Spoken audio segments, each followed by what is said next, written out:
Considerada em tempos um paraíso humanitário, a Suécia aceitou mais refugiados por habitante do que qualquer outro país da União Europeia. Mas hoje assume não ter alternativa senão endurecer a sua posição. A Suécia é o país com mais partidos anti-imigração em toda a Europa. O consenso sobre a política de portas abertas aos imigrantes começa a ruir neste país. Para analisar este assunto, temos connosco o primeiro-ministro sueco, Stefan Löfven. Em dezembro de 2015, há relativamente pouco tempo, o primeiro-ministro afirmou, e passo a citar: "A minha Europa acolhe pessoas que fogem da guerra. A minha Europa não constrói muros." Estes critérios morais parecem ter mudado para a Europa, mas também para o país que governa.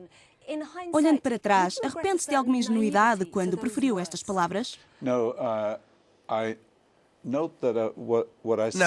Note que eu disse a minha Europa porque estou convencido que isto é uma questão que deve ser analisada por todos os países que integram a União Europeia. Somos 28 Estados-membros com mais de 500 milhões de habitantes. Se tivéssemos agido juntos, poderíamos ter obtido melhores resultados.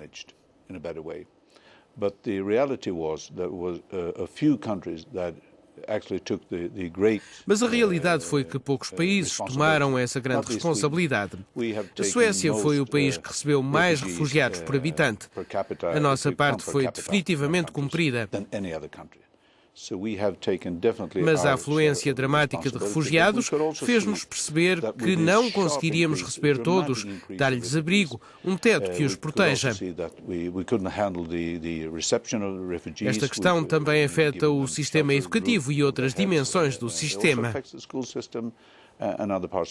O resultado tem sido grave na Suécia e noutros países europeus, com a imposição de controles de fronteiras a ser reforçado, redações a serem construídas e muros a serem levantados. Acredita que estas medidas vão travar a chegada de refugiados e imigrantes?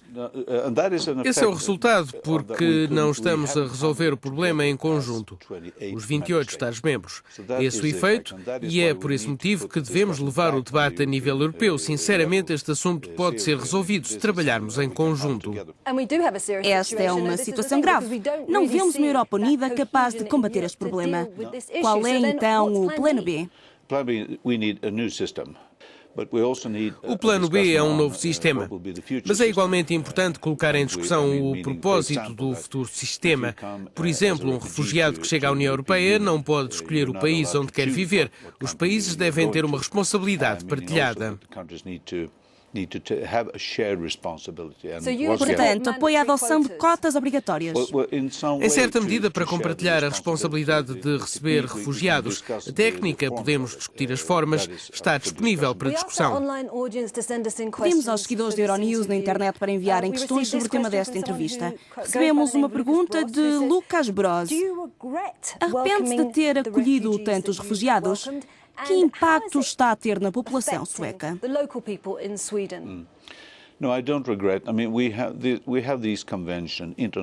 Não me arrependo. Temos estas convenções internacionais, por algum motivo.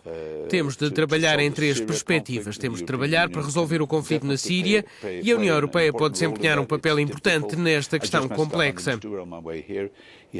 Conheci o enviado da ONU para a Síria no caminho para aqui.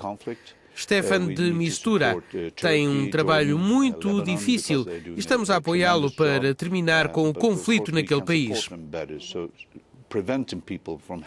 Precisamos de apoiar a Turquia, a Jordânia e o Líbano, porque estão a fazer um trabalho titânico. Podemos ajudar estes países e evitar que as pessoas fujam para a Europa. É importante haver uma perspectiva europeia melhor. E, por último, a perspectiva nacional. Não lamento ter acolhido os refugiados, mas precisamos de observar os factos e este aumento gritante de refugiados é muito importante. Se fizermos um cálculo anual, chegaram à Suécia 500 mil refugiados. O ritmo manteve-se em outubro, novembro, por isso tivemos de... O que me leva à segunda parte da questão. Que ambiente se vive na Suécia neste momento? A população está cansada, é um sentimento de saturação, sentem que os recursos estão a ser distribuídos.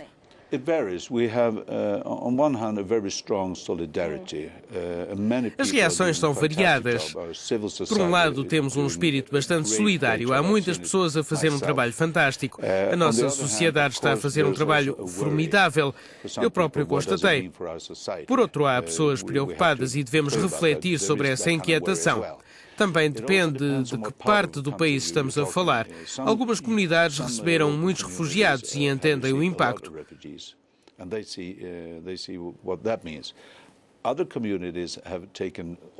Outras não acolheram praticamente ninguém e vivem uma realidade diferente. É um quadro de contrastes, mas o governo tem de aceitar a responsabilidade e tomar as decisões necessárias para um bom funcionamento da sociedade. Se considerarmos a questão a nível europeu, a Alemanha, tal como a Suécia, e em comparação com outros países europeus, tem sido excepcional no acolhimento de refugiados. A chanceler alemã Angela Merkel tem recebido reações amargas e o seu índice de popularidade baixou na sequência dos ataques em Colónia. Acredita que, a curto prazo, algum líder europeu vai ter coragem de dizer que o seu país está de portas abertas para acolher estas pessoas, vítimas de conflito e persecução? Mais uma vez, não se trata de países isolados. Então, quem deve assumir o comando? Quem acha capaz de assumir a liderança nesta questão? Existe um diálogo entre a Alemanha, a Suécia, a Áustria, a Holanda e a Finlândia, porque, como referi anteriormente, precisamos de um novo sistema e de responsabilidade partilhada. A crise de refugiados não vai desaparecer. As pessoas continuam a fugir para salvar a vida e temos estas convenções internacionais que existem por algum motivo, que remontam à Segunda Guerra Mundial e ao que aconteceu na altura. Portanto, é imperativo encontrar uma forma de conseguirmos finalmente cooperar. Trata-se de responsabilidade partilhada. Se todos contribuirmos, conseguiremos lidar com o problema.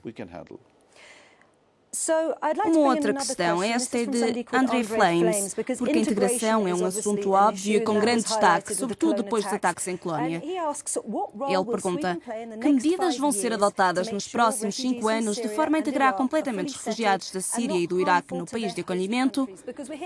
Falamos de uma integração rápida, não é? Face à chegada massiva de refugiados, como vão garantir que a integração funciona? First, basically, for refugees, it's about the same things as for Swedes. Os refugiados e os suecos têm as mesmas necessidades básicas. Precisam de uma casa, de um lar, de um trabalho, se for um adulto, de educação, se for um jovem.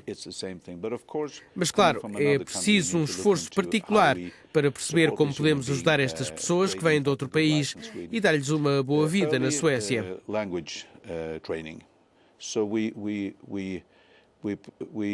Para isso, organizamos formações para que as pessoas que procuram asilo aprendam a língua sueca. Temos um acordo com parceiros sociais sobre o que chamamos um curso rápido.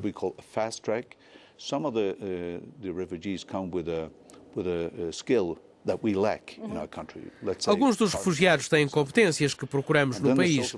Por exemplo, mecânico. Os parceiros sociais procuram integrar rapidamente essas pessoas no mundo do trabalho, combinando as formações de trabalho e língua e tudo o que for preciso. Os procedimentos administrativos devem ser rápidos e adequados às competências de cada pessoa. Portanto, integrar os refugiados na sociedade o quanto antes. O processo deve ser mais rápido porque não temos sido suficientemente rápidos. Isso aplica-se ao anterior, mas também ao atual governo. E no que respeita a valores culturais, sei que a Suécia é muito progressista na questão do género. O país está em 4º lugar no ranking mundial de igualdade de género do Fórum Económico Mundial. Como transmite esses valores que vão além da integração no mercado de trabalho? É um assunto muito enraizado e todos sabemos que os refugiados que chegam são jovens que podem ter valores culturais muito diferentes. Distingo 2 perspectivas importantes.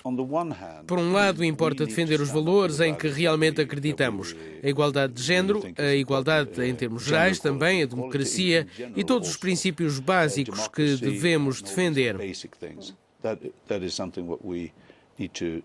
Por outro lado, não se trata das pessoas de outras culturas com crenças religiosas diferentes ou sem qualquer religião pensarem de forma diferente, pelo que não quero participar em qualquer discussão que afirma automaticamente que, quando se vem de outra cultura, não se partilham esses valores.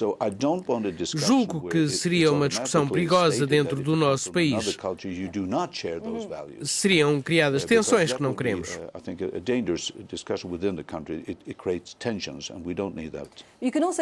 Poderia ter de encarar também uma espécie de dilema moral como o da chanceler Merkel. O que fará se forem cometidos atos ilegais que vão contra os valores morais do seu país, que são basicamente atos criminosos? O que fará a essas pessoas? Não as pode enviar para a Síria, pode?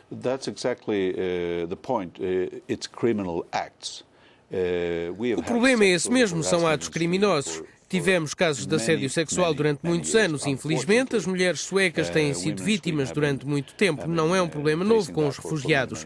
Não se trata de um novo fenómeno. A Alemanha, a imprensa alemã, o governo alemão foram criticados por tentarem esconder o escândalo em Colónia. Os ataques que ocorreram na noite da passagem de ano. A Suécia enfrentou algo parecido em 2012. Dada a importância da extrema-direita, acredita que a Alemanha agiu da melhor forma ao tentar encobrir o que se passou? Não posso comentar o que está certo ou errado na Alemanha, não conheço as condições, mas posso dizer que na Suécia está errado esconder factos. É necessário dizer a verdade. Isto aconteceu. Gostaria de trazer outra voz aqui porque o modelo sueco é reconhecido em todo o mundo. Há uma nova preocupação com a afluência dos refugiados e o impacto que pode vir a ter. Emilia Seven pergunta ao primeiro-ministro da Suécia de que forma está o sistema social a ser afetado pela afluência de refugiados. Em primeiro lugar, o problema não está nas pessoas mudarem-se para a Suécia porque precisamos de gente, de mão de obra. Caso contrário, teríamos um problema com a situação demográfica. Quantas pessoas gostaria de receber por ano?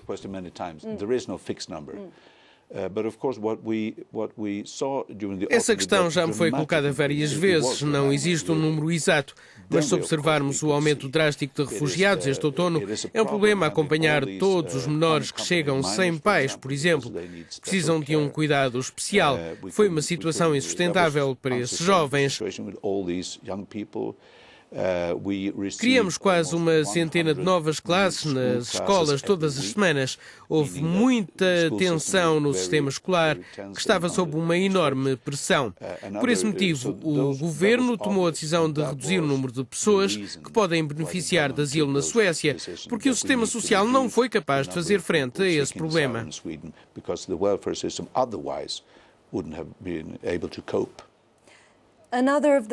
Outro efeito colateral desta crise é o aumento da extrema-direita em toda a Europa.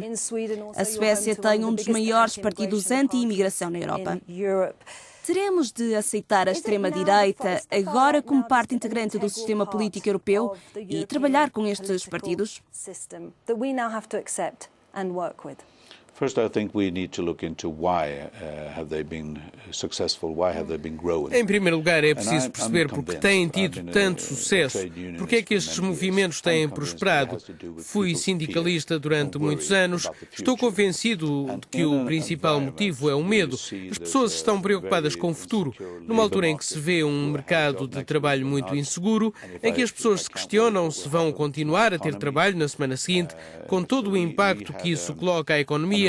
O nosso sistema social sofreu as consequências durante 8 anos.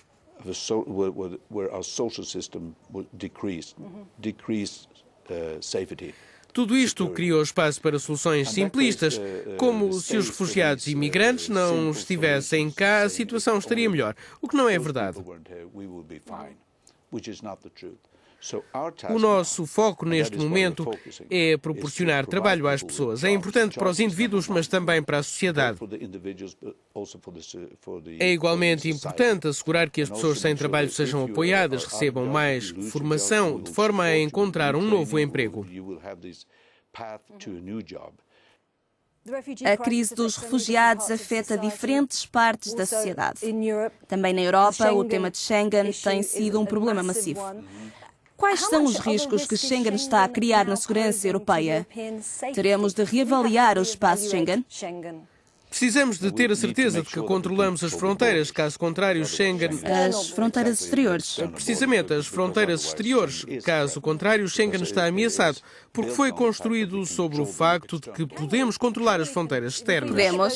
Se olharmos para as fronteiras exteriores, acha que as conseguimos controlar? Estou confiante que sim. Podemos combinar esforços muito mais do que fazemos hoje, por isso, sim, acredito que podemos controlar as fronteiras. O presidente da Comissão Europeia, Jean-Claude Juncker, fez soar o alarme e disse recentemente que sem Schengen a Europa não faz sentido. Várias pessoas dizem que Schengen está já morto. Se Schengen se desintegra, acha que a Europa corre o mesmo risco?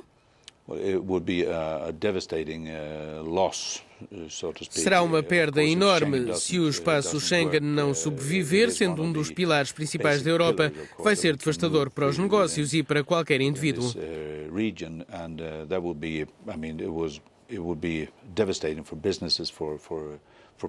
Face à situação atual, acredita que o espaço Schengen pode continuar a existir? Tenho a certeza de que todos os países precisam de Schengen. Julgo que todos conseguem ver a gravidade da situação se Schengen deixar de funcionar. Temos consciência das consequências do que pode acontecer à União Europeia. Perderíamos tudo o que foi construído ao longo destes anos. Os países têm reagido de forma muito diferente à crise dos refugiados. A Grã-Bretanha detém um referendo que foi largamente inspirado e provocado por preocupações sobre a imigração, entre outras. Mas há uma grande força contra a integração europeia. Que impacto teria se a Grã-Bretanha saísse da União Europeia?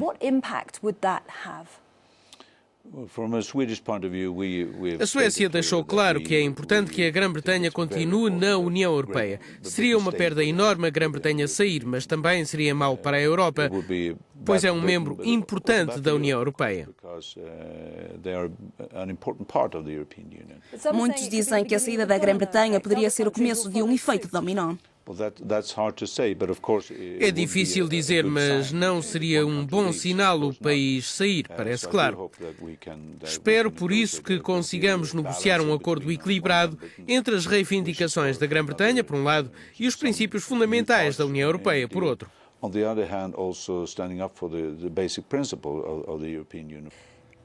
Em termos pessoais, a sua história de vida poderia ser vista como um sonho sueco, equivalente ao sonho americano. Cresceu numa família de acolhimento e hoje é primeiro-ministro. Sonhos desses ainda são possíveis na Suécia? Espero que sim. Queremos uma sociedade com valores iguais e liberdade para toda a gente que vive numa sociedade baseada na solidariedade. Quando se sabe que todas as crianças têm uma boa educação, o direito a uma boa educação, têm a possibilidade de se tornarem indivíduos fortes quando adultos, que beneficiam de um sistema social, um trabalho, uma casa e todos os bens básicos, um sistema de saúde para todas as pessoas. Se há tudo isso, então há uma forte relação entre as pessoas.